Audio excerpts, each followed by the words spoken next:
In Gaza, Thursday, massive crowds thronged to a food distribution center as NBC's Richard Engel reports on what it's like for one girl who lost her family. Sealed off from the world, Gazans are helping each other. In Rafah, teachers paint Razan Arafat's face with a dove for peace. She lost her left leg, relatives say, in an Israeli strike that killed her parents and siblings. Her aunt is taking care of her.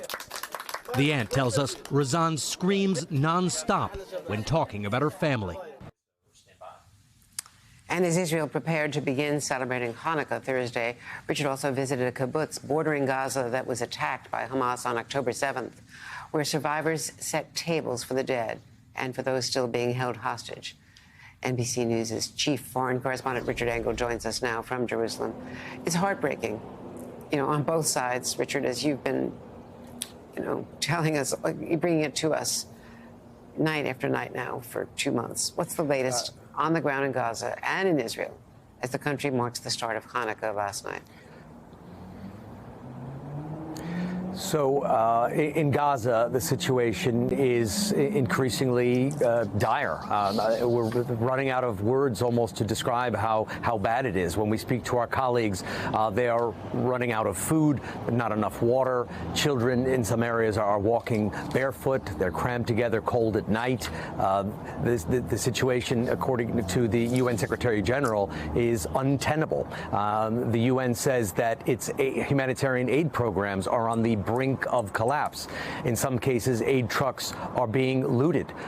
Some cases, people are throwing stones at them. There was a woman who appeared on Al Jazeera who said that Hamas is taking some of the food. The interviewer then quickly changed the subject. So prices are rising.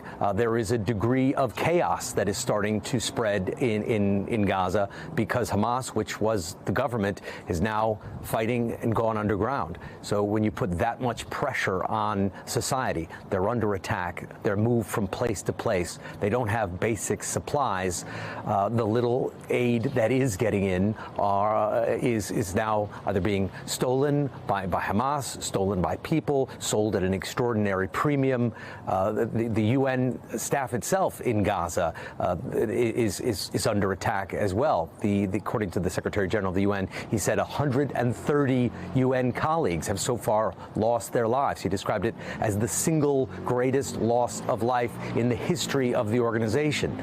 So just a catastrophic situation in Gaza, and it does not seem to be letting up.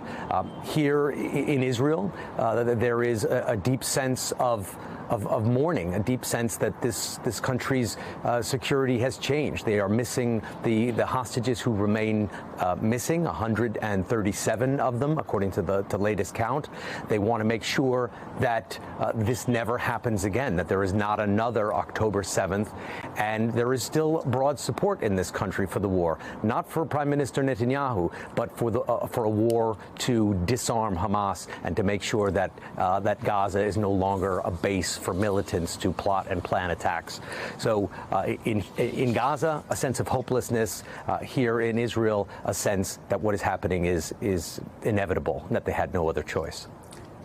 And Richard, the UN Secretary General spoke today in the Security Council about the deaths of his colleagues in Gaza. They took a terrible loss. This was what he had to say. More than 130 of my colleagues have already been killed, many with their families. This is the largest single loss of life in the history of our organization.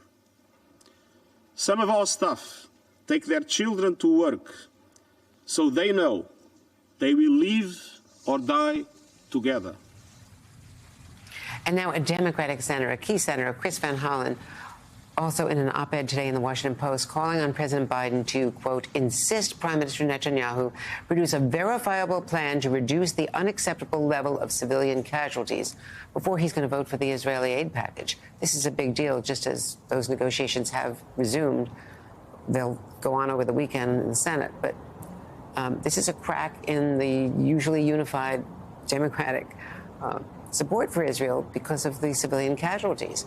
There's a real concern in the administration, as you know, that they're not being listened to during these calls with the Prime Minister.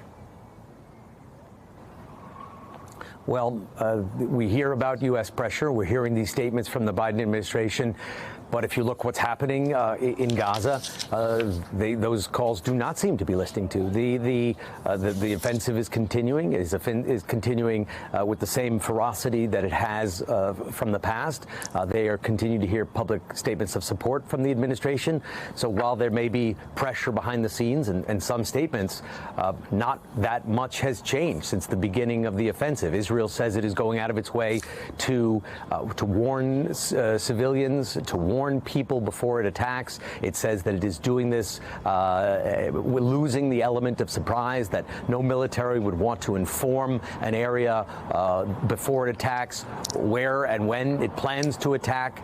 But the result is still that large parts of Gaza are being destroyed, being rendered uninhabitable. And you have to just imagine what the situation is going to be like a month, a week, 2 months, a year from now, when the people who've been displaced, 80%, more than 80%, according to aid agencies, try to return to their homes and don't just find their homes have been damaged or destroyed, but that the entire village or entire city has been destroyed with no working infrastructure at all. Where are these people supposed to go at the end of the day? What is the exit strategy? And that still hasn't been made clear. It's not. Israel says it wants to remove Hamas from power so that it could never carry out another October 7th.